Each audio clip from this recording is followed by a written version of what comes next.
warahmatullahi wabarakatuh. Terima kasih.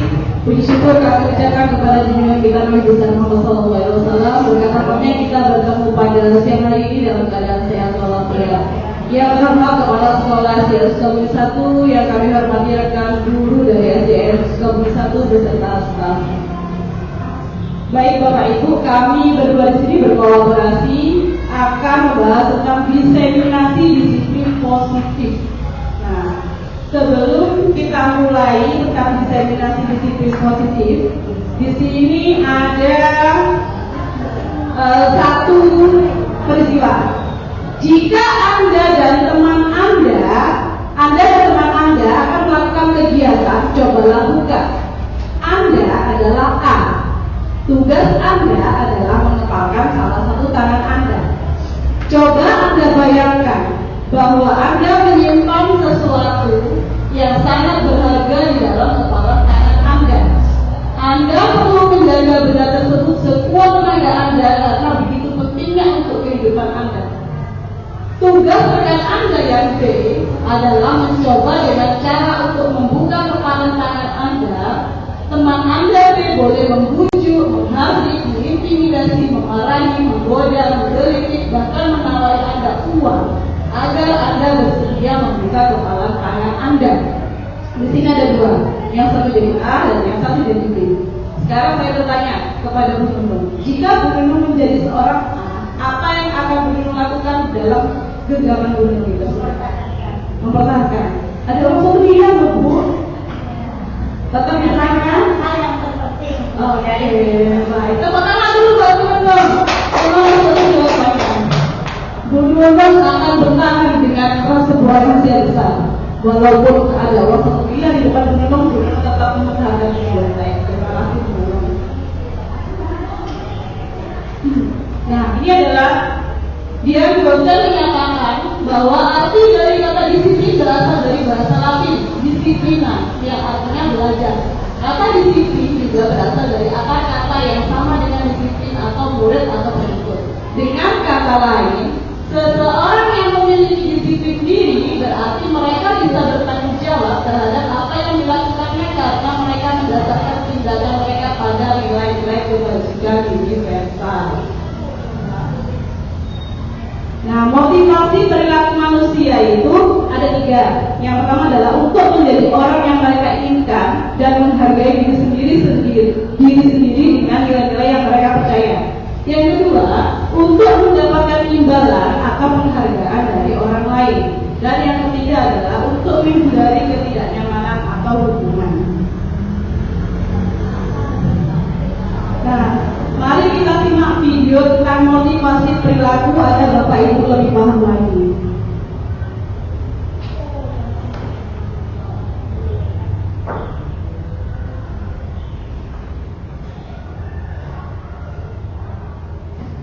The Bluetooth device is ready to pair.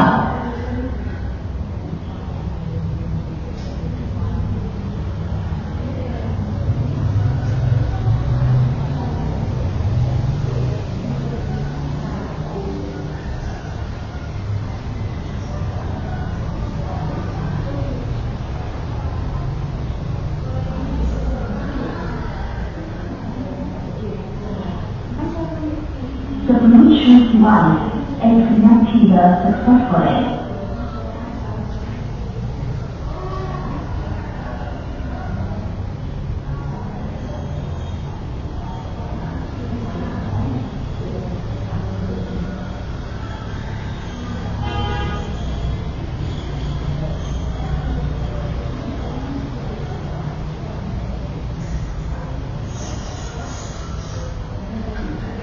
Ibu dan Bapak Guru, masih ingatkah ketika menjadi anak ibu, kita senang dan bahagia saat guru memberikan ujian atau hadiah.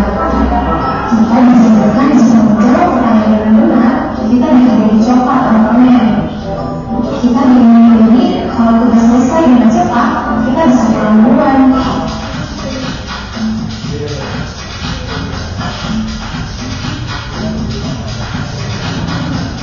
Terkadang kita memberikan hadiah atau ujian pada murid supaya mereka termotivasi dan semangat hadiah dan ujian ini sangat penting bagi murid. Tetapi, apakah hal itu sudah tepat dan sesuai dengan kebutuhan murid? Dari dosen menjelaskan bahwa mendapatkan hadiah atau ujian dari orang lain bisa menjadi motivasi seseorang melakukan sesuatu. Dosen mengkategorikan ini sebagai motivasi perilaku murid level kedua, yaitu mendapatkan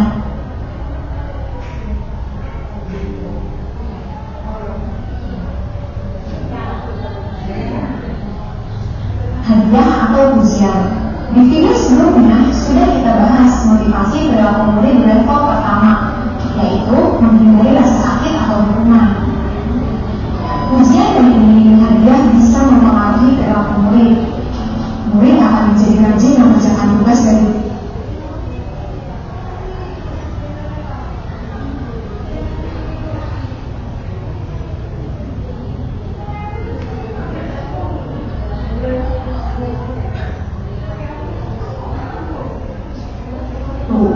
bahkan saling berkompetisi untuk mengerjakan tugas sebaik mungkin. Namun, perilaku ini dekat dengan rasa kecewa. Jika energi yang sudah dikerahkan tidak berbalas sesuai dengan janji hadiah, maka akan muncul rasa kesal, marah, dan bahkan rasa tidak dihargai. Ini karena hadiah dan ujian adalah motivasi yang datang dari luar diri mereka, atau disebut motivasi eksternal. Mungkin ada murid yang sudah memiliki motivasi internal untuk rajin belajar. Namun, apa yang terjadi dengannya jika motivasi internal yang sudah terbentuk itu hidup?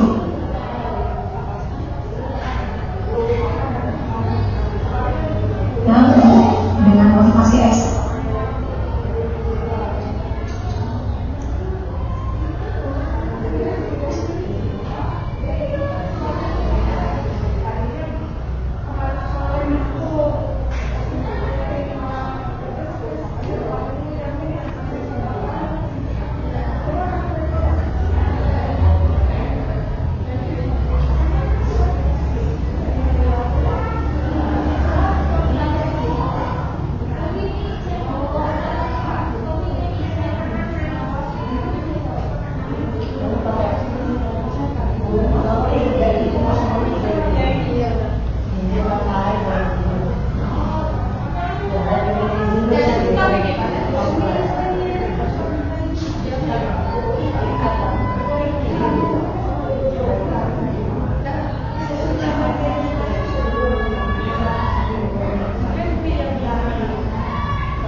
Menjadi motivasi seseorang melakukan sesuatu.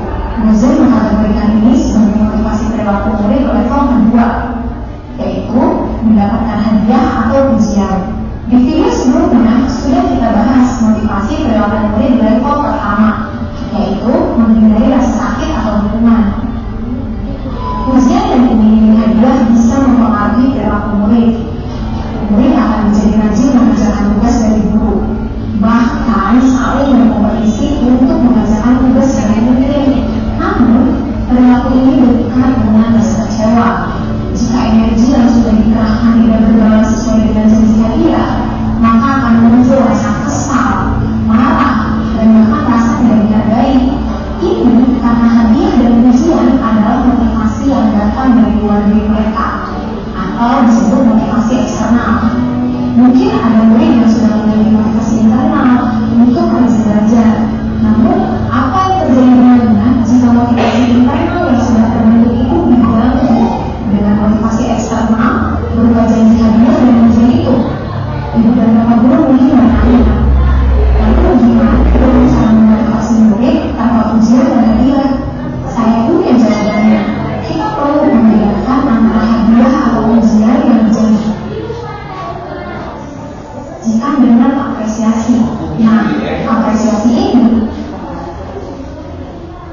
dilakukan di akhir atau di ujung pelajaran, sehingga perilaku murid tidak digerakkan oleh sesuatu yang dijanjikan.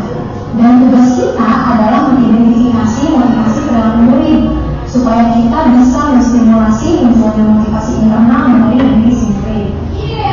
Oke, mulai sekarang pergunakan pujian dan hadiah secara bijak ya Ibu dan Bapak Guru. Hindari menjanjikan dan mengiming-imingi. Apresiasilah secukupnya capaian mereka dan cobalah lebih dekat dengan murid. Pahami motivasi internal yang dimiliki mereka. Setiap murid bisa jadi memiliki motivasi internal yang unik dan berbeda dari murid yang lain. Tumbuhkan dan pupuk motivasi internalnya. Ini yang paling penting. Ibu dan Bapak Guru, mari kita renungkan lagi. Apakah kita sebagai pendidik sudah mengidentifikasi motivasi perilaku yang ditunjukkan murid dengan tepat? Apa yang bisa kita lakukan untuk dapat mengidentifikasi motivasi perilaku murid agar kita dapat membantunya menemukan motivasi internal dalam belajarnya? Selamat belajar Ibu dan Bapak Guru hebat. Salam dan bahagia.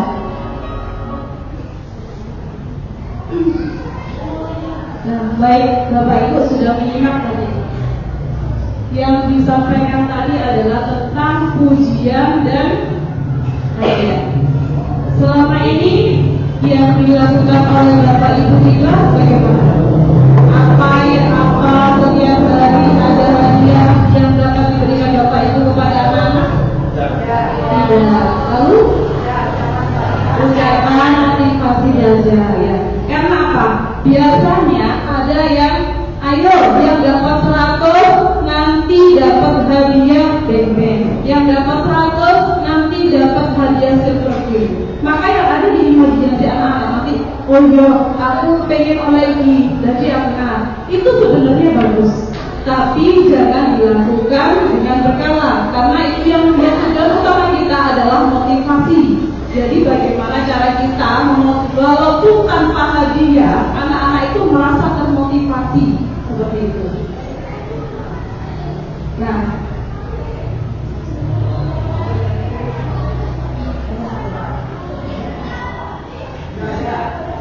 Nah, yang kedua ini adalah tentang hukuman, penghargaan, dan restitusi.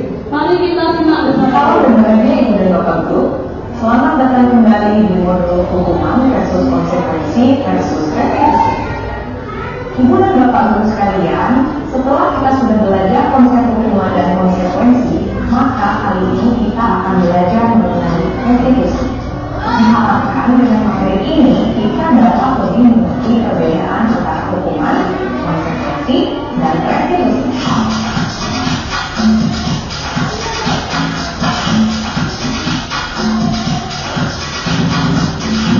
Kamu tidak boleh main di luar ya, karena kamu telah tidak sembarangan bertemu. Tadi pagi aku terlambat 20 menit, maka aku harus Maaf ya, kemudian berhenti bersama.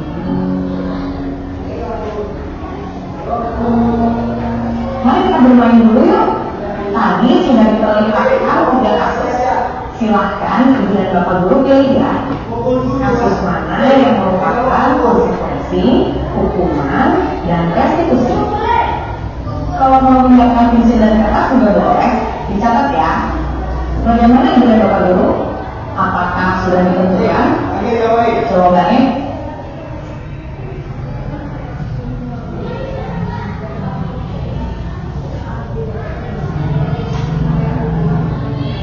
Nah, sudah melihat video yang pertama, anak mencoret-coret anak paut. Dan yang kedua adalah video tentang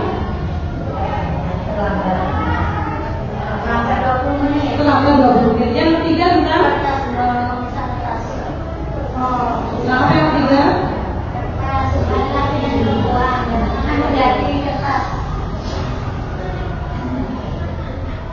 Simpan dulu ya.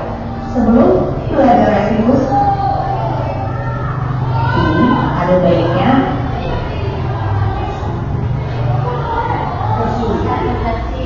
kita mengingat kembali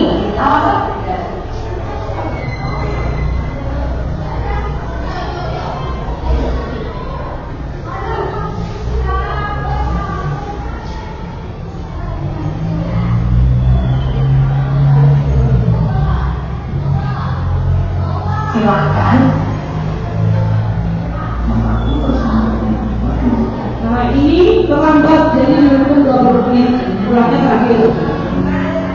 Nah ini anaknya minta maaf karena merobek kelasnya. Mari kita bermain dulu yuk. Nah, menurut Bapak Ibu, dari ketiga tersebut, yang pertama karena anak-anak itu mencoret-coret, itu termasuk apa?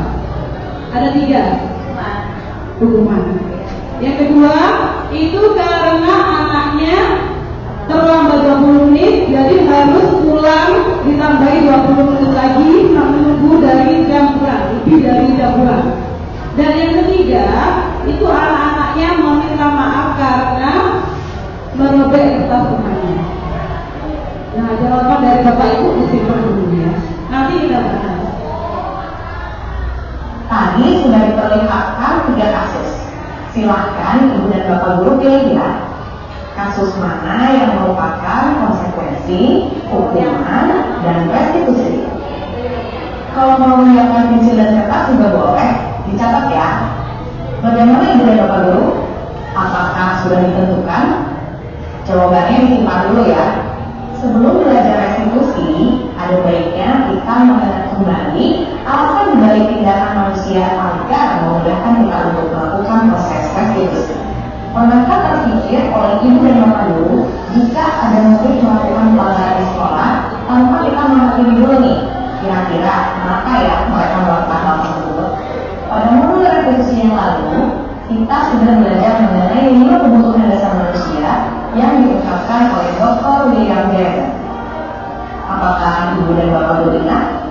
Ada kebutuhan dasar bertahan hidup, cinta dan kasih sayang, penguasaan, kebebasan, dan kesenangan. Setiap tindakan yang kita lakukan merupakan upaya kita untuk memenuhi salah satu kebutuhan dasar yang tadi disebutkan. Dalam upaya tersebut, kita menggunakan berbagai cara. Bisa dengan cara yang positif, bisa juga cara yang negatif, seperti melanggar peraturan. Dengan kata lain, manusia dapat melakukan kesalahan agar bisa memenuhi kebutuhan dasar. Hal ini juga bisa terjadi pada diri kita. Yuk kita coba untuk lebih mengerti lagi. Sebenarnya kebutuhan dasar apa sih yang mereka ingin penuhi? Untuk lebih jelasnya, mari kita analisis kasus A, B, dan C berikut ini. Kasus A adalah murid TK mencoret-coret tembok. Jika alasannya karena iseng dan bosan, maka dia mencari kebebasan. Jika jawabannya adalah karena dia senang melakukannya, maka itu adalah kesenangan yang berusaha diberikan. Kasus B adalah murid SMP yang datang terlambat 20 menit. Jika alasannya adalah karena ia harus mengganti ibunya, maka ia sedang memenuhi kebutuhan hidupnya. Jika ia mengatakan bahwa ia kesiangan, ibunya tidak membangunkannya, maka ia mungkin sedang berupaya memenuhi cinta dan kasih sayang.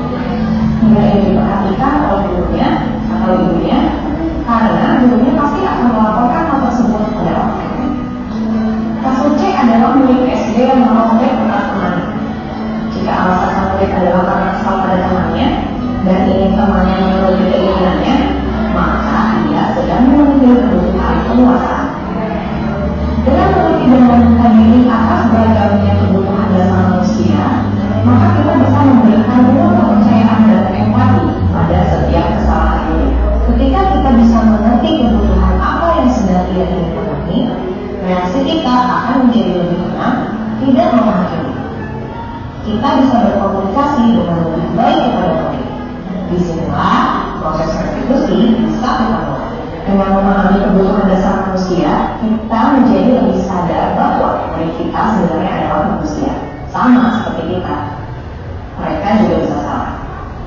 Tugas kita adalah membimbing mereka untuk belajar memperbaiki kesalahannya. Pada konsep hukuman dan konsekuensi, kita belum mengajarkan kepada mereka bagaimana memperbaiki kesalahannya. Dalam kedua konsep ini, mereka hanya sekedar menjalankan sanksi. Terkadang kita merasa capek karena banyaknya pekerjaan. Jadi kita memilih jalur cepat bagi murid untuk menyelesaikan masalahnya, yaitu melalui hukuman dan konsekuensi.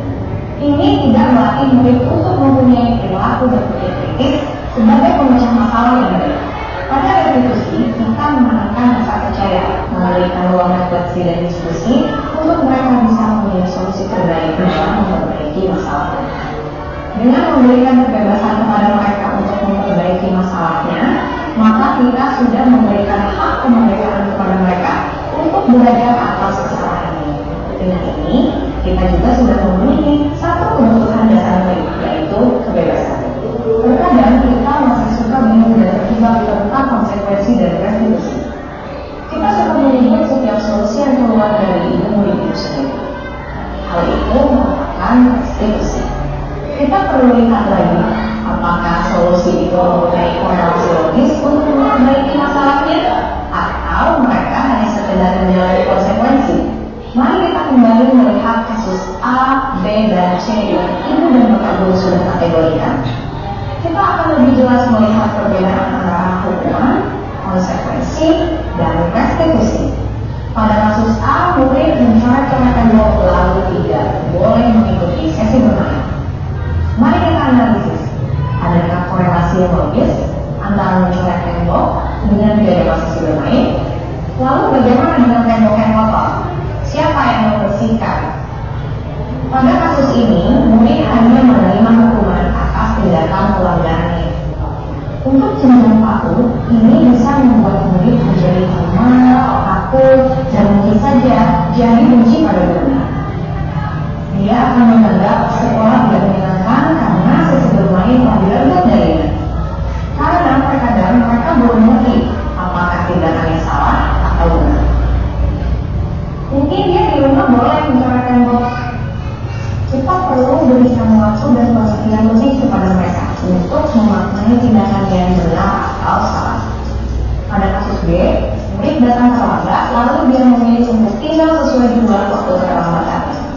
Jika tidak ada proses diskusi tentang mengapa dia terlambat dan bagaimana dia bisa mengatasinya agar besok bisa tepat waktu, maka ini adalah bentuk konsekuensi.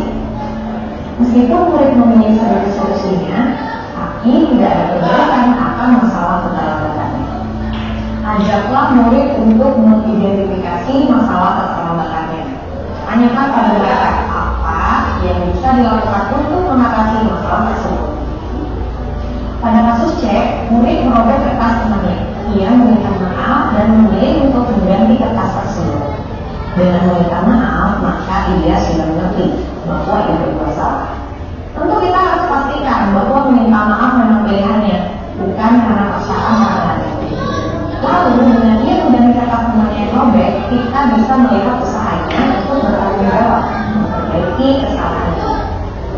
Sepertinya di sini murid sudah mengerti bahwa kesalahan itu harus diperbaiki dan bukan selesai dengan minta maaf. Jika solusi ini adalah atas usul murid sendiri, maka restitusi sudah terjadi. Dampak kedepannya murid akan memiliki disiplin diri. Dia mengerti bahwa merobek kertas temannya adalah salah. Dia tidak akan mengulangi. Bukan karena dia takut atau menghadiah dari gurunya, tapi karena dia tahu ini adalah hal yang benar untuk dilakukan. Bagaimana Ibu dan Bapak Guru? Apakah jawabannya benar semua? Jika belum, tidak perlu khawatir, karena dalam memahami dan menerapkan restitusi, prosesnya memakan waktu yang tidak sebentar. Teruslah berusaha membuka diri untuk melihat perspektif lain dari kasus pelanggaran murid, yaitu dengan mengerti dulu kebutuhan dasar manusia. Ini akan sangat membantu. Meskipun prosesnya terlihat panjang atau mungkin kita juga bingung bagaimana dan dari mana mulainya, tetapi restitusi mempunyai dampak positif yang panjang bagi perkembangan murid. Lalu, apa saja ya tantangan dan bagaimana cara kita memulai restitusi di kelas? Kita akan bahas pada materi selanjutnya ya. Ibu dan Bapak Guru sekalian, sekian materi restitusi untuk saat ini. Sebelum kita benar-benar mengakhiri, yuk kita berrefleksi sebentar. Silakan diingat-ingat kembali satu bentuk tindakan pelanggaran murid yang pernah kita hadapi. Bagaimana cara Ibu dan Bapak Guru dalam membantu murid menyelesaikan masalahnya? Apakah saat itu kita sudah memberikan kesempatan untuk murid bisa melakukan restitusi? Jika belum, apa yang harus diperbaiki agar proses restitusi dapat kita terapkan? Dari mana kita bisa memulainya? Selamat belajar Ibu dan Bapak Guru. Tetap semangat ya. Salam bahagia Ibu dan Bapak Guru hebat.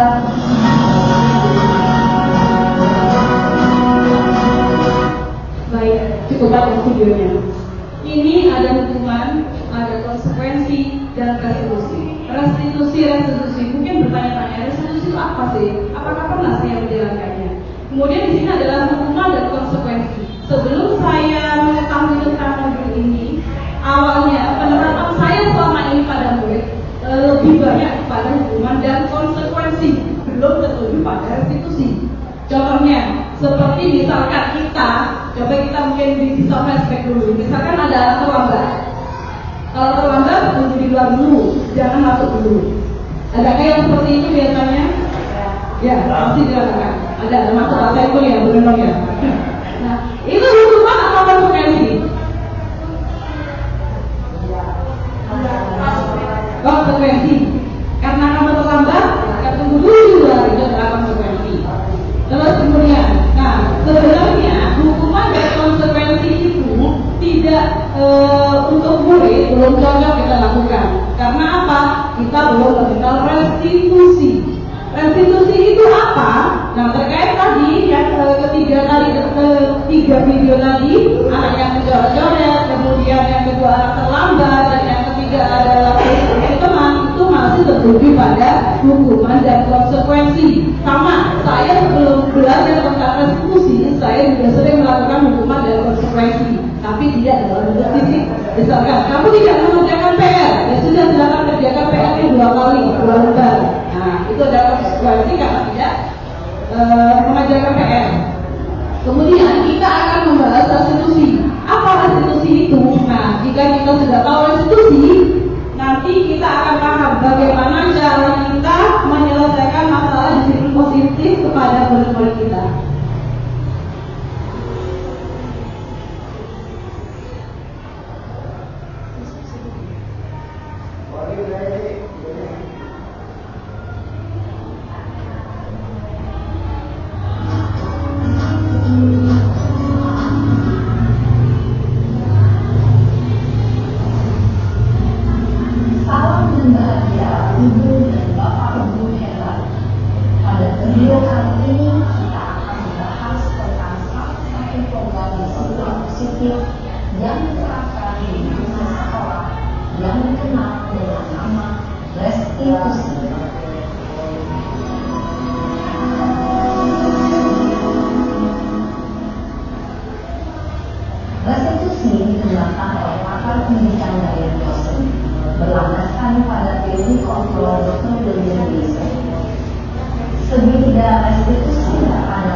Ya, wajar.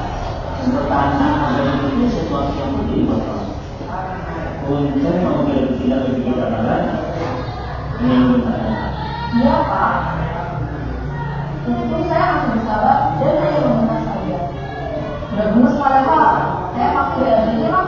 Ya pasti ya, tapi kamu memilih untuk tetap bertahan dan bersabar. Kamu memilih untuk tidak berbuat lebih parah lagi. Nah, sekarang coba kita lihat tindakan kamu yang mengakibatkan keras. Tindakan kamu itu kira-kira sesuai dengan keyakinan keras atau prinsip kamu tidak? Enggak Pak, capek Pak di rumah. Jadi keyakinan atau prinsip mana yang sesuai dengan keinginan kamu? Ya, saya sebenarnya sangat memiliki orang lain. Mungkin saat itu saya menjadi emosi, jadi tidak mengingat seperti itu. Kamu yakin sih menghargai orang lain itu penting buat kamu? Yakin lah Pak. Iya, setuju. Kita harus saling menghargai. Namun, ada juga keyakinan yang seperti dalam perjalanan apabila kita salah marah. Ya, saya bisa mempraktik mulai dengan diri sendiri. Saya bisa jadi lebih sabar, mungkin mau apa selanjutnya. Kira-kira kamu bersedia memperbaiki masalah ini tidak? Bersedia Pak. Kalau kamu memperbaiki masalah ini, kamu akan menjadi orang seperti apa? Saya akan menjadi orang yang bertanggung jawab ya Pak. Dan menjadi api. Iya, menurut kamu bagaimana rasanya menjadi orang seperti itu? Ya nyaman lah, bangga bisa bersabar dengan kami. Baiklah kalau begitu. Yuk kita pikirkan bagaimana memperbaiki masalah ini.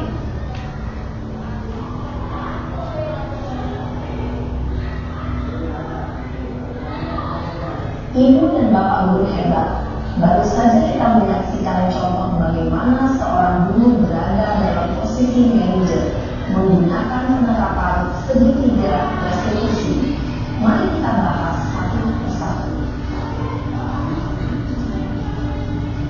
Pada sisi pertama, menstabilkan identitas berdasarkan pada prinsip bahwa membuat kesalahan adalah bagian dari proses pembelajaran. Sisi pertama dari segitiga ini berperan bergeser identitas murid dari identitas gagal ke identitas sukses. Murid yang sedang bertingkah laku tidak pantas atau mengaku diri saat itu sedang mengalami identitas gagal. Bila kita mengkritiknya, maka posisinya tidak akan berubah. Kita bisa mengajukan pernyataan ini. 1. Membuat kesalahan sesuatu yang wajar. 2. Manusia tidak ada yang sempurna. 3. Kita bisa memperbaiki masalah ini. 4. Saya tidak menanyakan kesalahannya. Saya lebih fokus bagaimana memperbaiki masalah ini. 5. Apakah saat ini kamu tengah menjadi orang yang baik untuk dirimu sendiri? Pada sisi kedua, validasi tindakan yang salah berlandaskan pada prinsip bahwa setiap perilaku berupaya memenuhi suatu kebutuhan tertentu. Guru yang telah memahami teori kontrol akan bergeser dari pemikiran stimulus respon menjadi proaktif dan mencoba untuk mengenali tujuan dari perilaku murid, mengenali dan mengakui kebutuhan murid ini dapat memperbaiki hubungan dengan murid tersebut. Pernyataan atau pertanyaan bisa disampaikan dengan nada suara tidak menghakimi atau memojokkan, sehingga dapat memberikan murid pada posisi positif. 1. Kamu bisa saja bertindak lebih gegabah lagi dari ini. 2. Kamu bukan melakukannya tanpa suatu alasan filter. 3. Kamu melakukannya karena mempertahankan sesuatu yang penting bagimu. 4.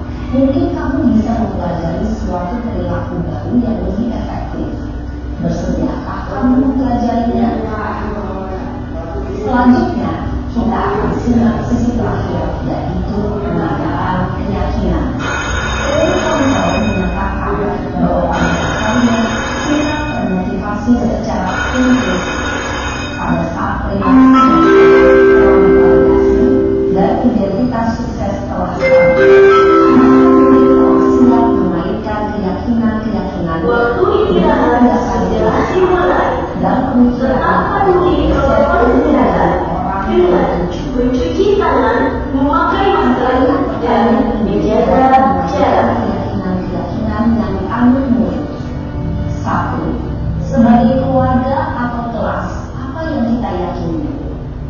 Kedua, nilai-nilai apa yang telah kita sepakati.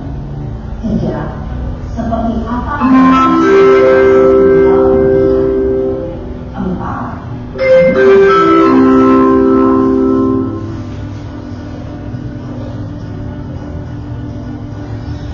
dalam menerapkan segitiga restitusi perlu memperhatikan beberapa hal, yaitu satu, perilaku yang salah perlu dikaitkan dengan nilai-nilai atau keyakinan-keyakinan yang telah disepakati atau diuji.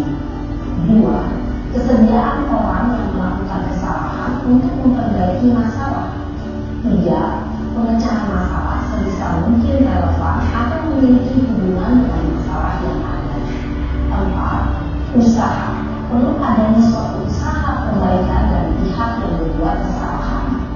Lima, waktu. Perlu didedikasikan waktu dari pihak yang berbuat kesalahan. Tanyakan kapan akan mulai diberlakukan usaha untuk memperbaiki masalah. Dengan memahami struktur penerapan segitiga restitusi, diharapkan guru dapat menetapkan posisinya sebagai manajer dengan mengajukan pertanyaan-pertanyaan bermakna dan dapat membuat murid menjadi percaya diri, bertanggung jawab, dan mandiri. Nah, ibu bapak guru perlu tidak mengikuti ketiga tahapan dalam segitiga restitusi bergantung pada ringan beratnya suatu permasalahan. Misalnya, bila permasalahan tersebut ringan, maka tidak perlu dijalankan secara berurutan. Bahkan bisa segera menanyakan apa keyakinan yang kita sepakati. Dengan menjalankan segitiga restitusi, dengan mengajukan pertanyaan-pertanyaan bermakna, diharapkan murid menjadi kuat secara pribadi, dapat membuka wawasan diri agar dapat menyelesaikan permasalahannya sendiri, semakin percaya diri, mandiri, dan merdeka. Salam dan bahagia, ibu bapak guru hebat.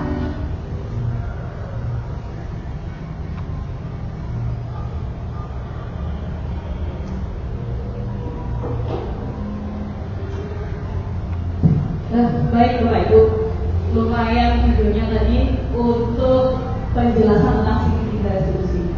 Jadi apa yang Bapak Ibu pahami tentang segitiga restitusi? Ada yang bisa mengambil kesimpulan dari ini? Awal tadi kan kita sudah bahas hukuman dan konsekuensi. Kemudian yang paling bagus adalah restitusi untuk pemecahan disiplin positif terhadap suatu permasalahan. Nah, segitiga restitusi ini terdapat 3 bagian. Jadi nanti jika di kelas kita ada sesuatu masalah, kita jangan langsung memberi hukuman atau konsekuensi. Kita validasi dulu. Misalkan contohnya, kenapa kamu memukul si Ani? Ya Bu, tadi makanan saya diambil. Nah, itu harus kita validasi dulu.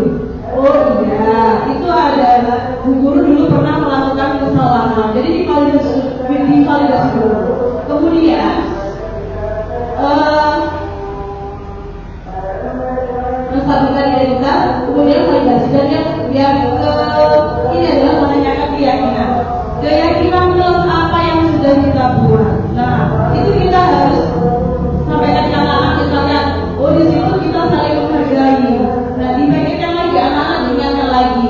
Berarti keyakinan kelas kita kan saling menghargai. Jadi kita tidak boleh melakukan pemukulan.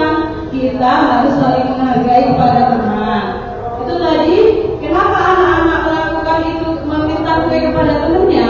Itu adalah untuk memenuhi kebutuhannya. Mungkin di rumah dia belum sarapan, pasti ada suatu alasan anak tersebut melakukan suatu kesalahan. Bapak Ibu bagaimana? Apa masih akan melakukan hukuman, konsekuensi atau restitusi? Mencoba ya, saya juga mencoba.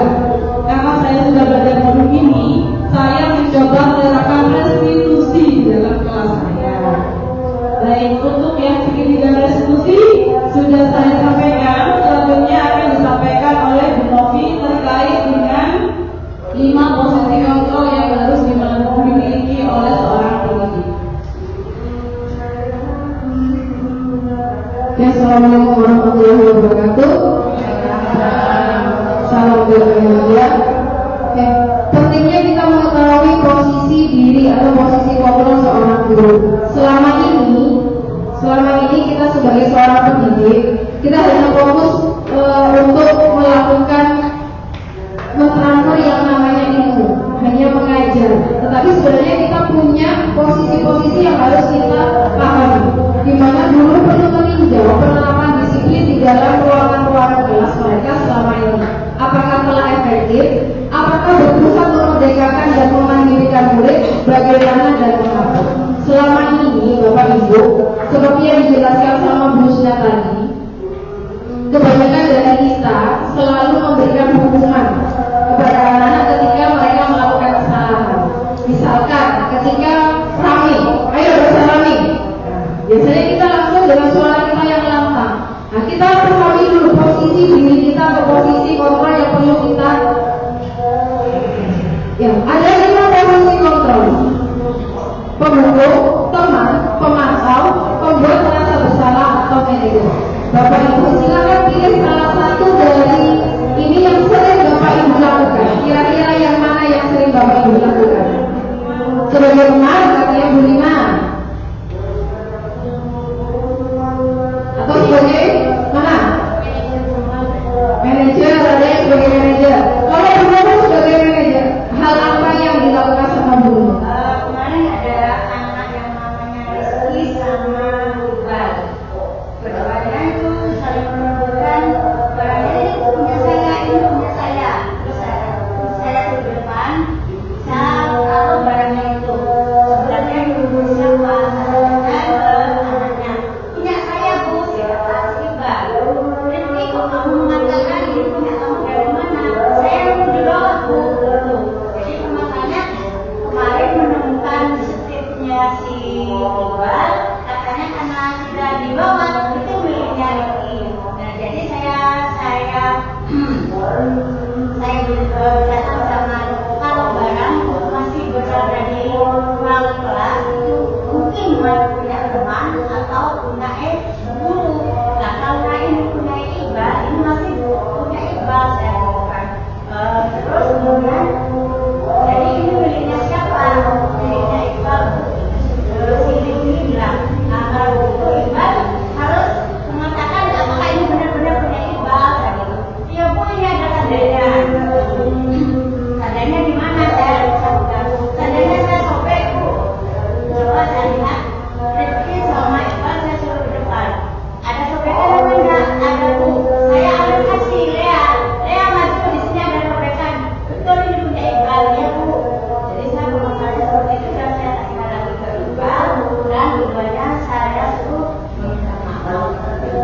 Yaitu tindakan yang dilakukan guru yang super sekali ya, hebat sekali. Guru sudah menjadi manajer katanya. Apakah langkah-langkah yang dilakukan guru itu apakah sudah memasuki atau posisi guru sebagai manajer? Kita simak video berikut.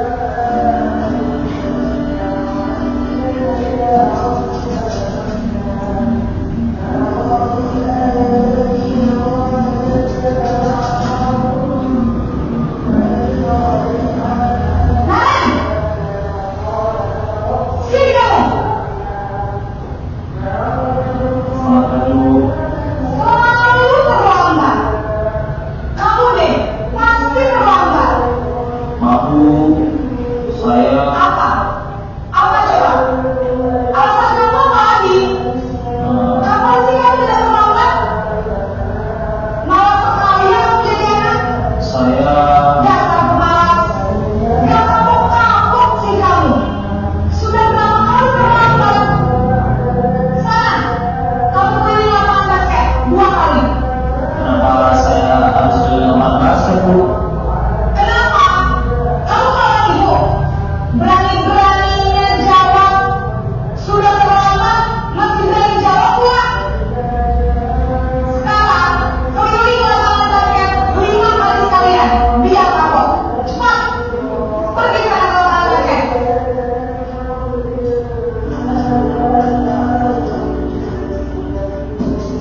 lain hal. Sekali. Ya sudah, lain kali jangan bikin ibu susah lagi ya nak ya. Ibu tidak akan kuat lagi kalau kamu begini terus. Bisa jantungan kalau ibu kerja masuk kelas sekolah. Sana cepat kelas. Maaf ya Bu, maaf sekali.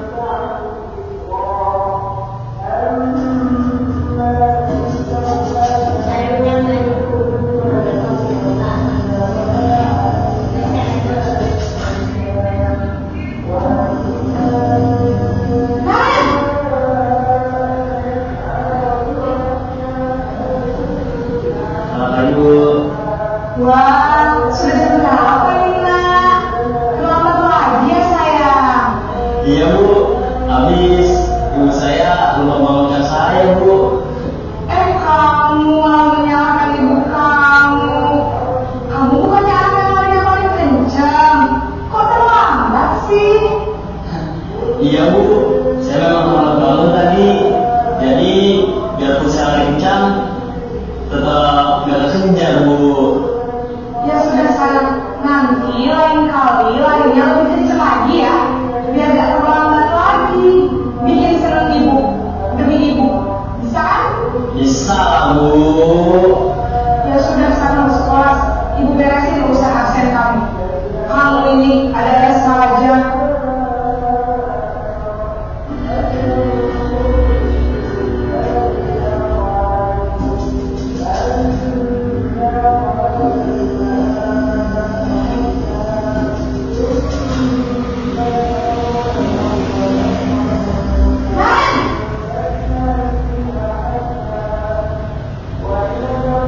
Selamat pagi Bu. Nael, apa peraturan sekolah kita tentang jam berapa kita harus masuk sekolah, nak? Kita harus di sekolah jam 7 Bu. Iya betul, sekarang sudah jam 7.20. Nael sudah tahu konsekuensinya jika terlambat hadir. Paham Bu, saya harus tinggal kelas pas jam istirahat selama 20 menit. Iya benar, konsekuensinya demikian. Jadi nanti jam 9.30 pas istirahat, kamu harus tinggal di kelas, kerjakan tugas tambahan untuk ketertinggalan kamu, ya? Baik Bu.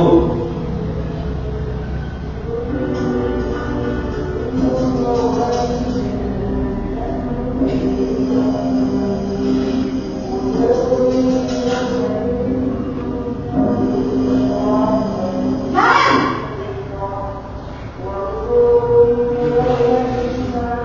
Selamat pagi Bu. selamat pagi Nael. Maaf Bu, saya terlambat. Iya, sekolah masuknya jam 7, sekarang sudah jam 7.20. Jadi sekarang bagaimana ini, Nael? Maaf Bu, saya lupa salam saya semalam. Baiklah, menurut kamu, kira-kira sekolah yang mana yang perlu kamu tingkatkan? Menghargai diri sendiri dan orang lain mungkin ya Bu. Setuju. Jadi, apakah Nael meyakini prinsip saling menghormati tersebut? Iya Bu, saya meyakininya. Apakah Nael bersedia memperbaiki masalah keterlambatan ini? Bersedia Bu. Bagaimana kamu akan perbaiki masalah keterlambatan ini? Saya akan coba untuk tidak lupa menyajal alat saya Bu. Baik, kalau Nael komputer alam di rumah, ada orang yang kira-kira bisa bantu mengingatkan tidak? Ada Bu, kakak saya, Kak Emma. Ada lagi selain Kak Emma? Selain Kak Emma, ada ibu saya. Baik, jadi yang mengingatkan Nael adalah Kak Emma dan ibu kamu ya? Kira-kira akan mulai start alarm kapan nih Nael? Setelah pulang sekolah, akan segera saya lakukan. Baik, jadi Nael akan setel alarm untuk bangun besok pagi dan akan diingatkan oleh kakak dan ibunda Nael ya. Ada lagi yang mungkin perlu dilakukan Nael agar tidak terlambat bangun lagi. Tidak ada Bu. Baik Nael, terima kasih untuk kerjasama kamu. Sekarang kamu perlu kembali ke kelasmu belajar. Baik Bu, terima kasih.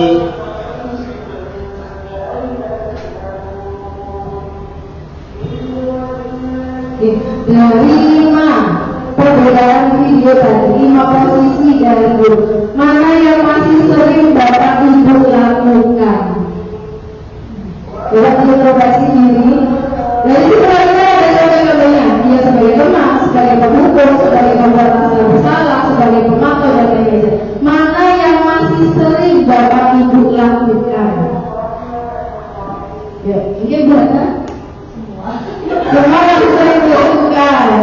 Guru besi yang mana yang paling sering dilakukan? Semua sering dilakukan. Jadi masih posisinya semuanya masih dilakukan. Kalau Pak Ahmad lebih ke pemantau, Pak Ahmad lebih ke pemantau. Kalau Bu Hoi pemantau. Kalau Pak Saiful semuanya. Berarti kalau saya berarti sudah pernah melaksanakan yang di posisi manajer berarti.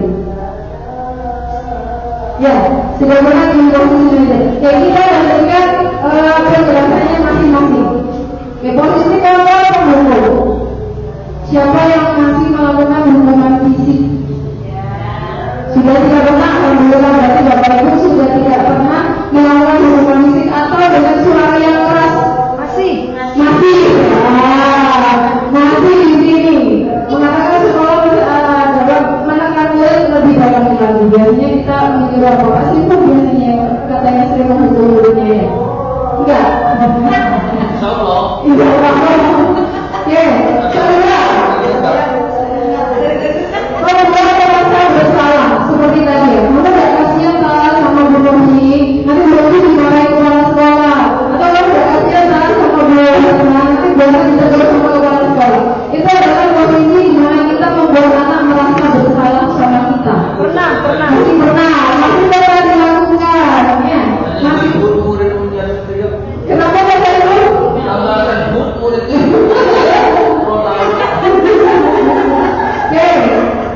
Posisi yang ketiga, posisi ngomong sebagai teman. Nah, di sini posisi tidak menyakiti murid, namun akan tetap berupaya mengontrol murid melalui persuasi. Posisi tetap pada guru bisa negatif ataupun positif. Nah, siapa yang sering melakukan kontrolnya sebagai teman?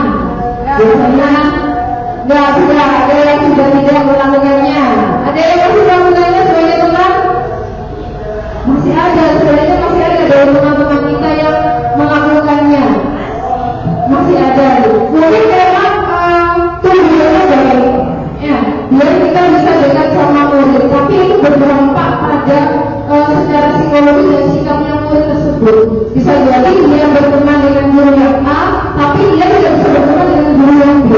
Nah, seperti itu. Kemudian posisi kontrol yang keempat yaitu akhirnya sebagai yang memantau berarti mengawasi. Pada saat kita mengawasi, kita bertanggung jawab atas perilaku orang-orang yang kita awasi. Capek nggak jadi seseorang yang memantau terus? Ya memang capek. Iya, memang capek. Tetapi memang perlu kita awasi. Karena mungkin dari anak-anak selama ini belum bisa mengevaluasi atau melakukan apa yang sudah menjadi kesepakatan kita. Bapak Ibu sudah pernah kan melakukan kesepakatan di kelas?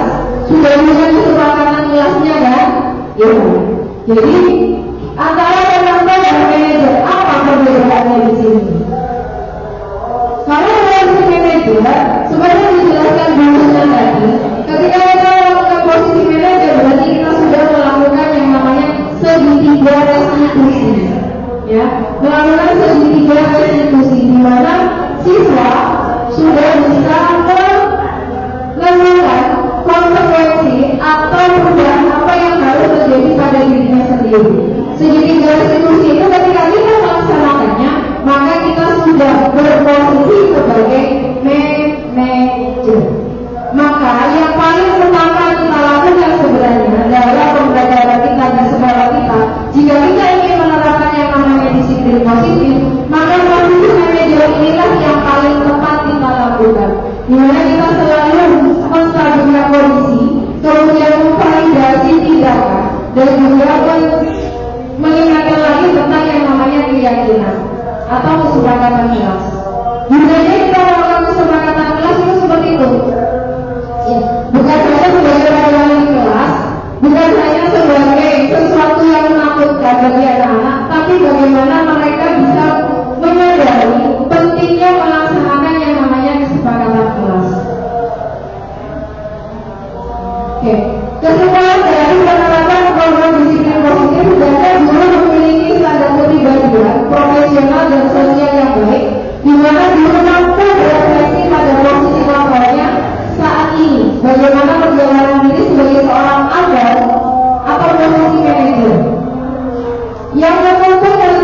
menjadi insan yang mandiri, merdeka dan bertanggung jawab. Budaya positif merupakan perwujudan dari nilai-nilai atau keyakinan universal yang diterapkan di sekolah. Budaya positif di sekolah tidak dapat diciptakan secara instan, memang butuh proses yang panjang.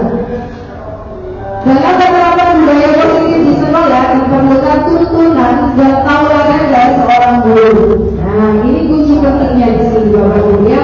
Jadi guru tidak hanya menuntut siswanya untuk datang lebih pagi atau mengerjakan tugas, tapi juga harus bisa menjadi tauladan yang baik. Guru harus menjadi contoh yang baik sehingga murid dengan kesadaran sendiri akan mengikuti apa yang dilakukan oleh guru.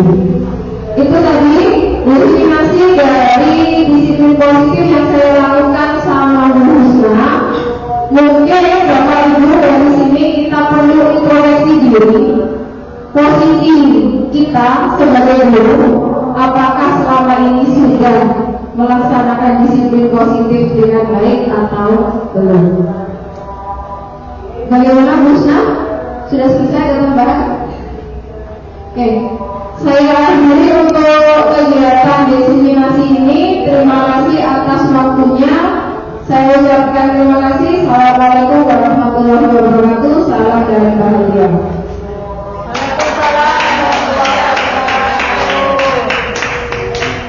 Kalau buat kelas 1 bisa nggak? Lanjut Bu Lina. Lanjut Bu Lina. Bu Lina langsung Bu Lina. Ayo Bu Lina.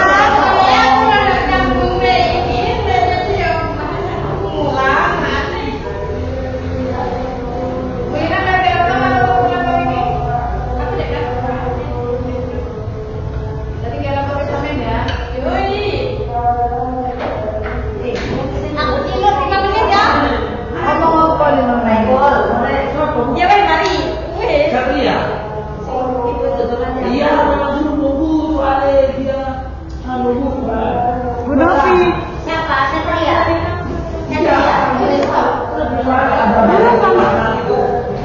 Merah ya? Iya.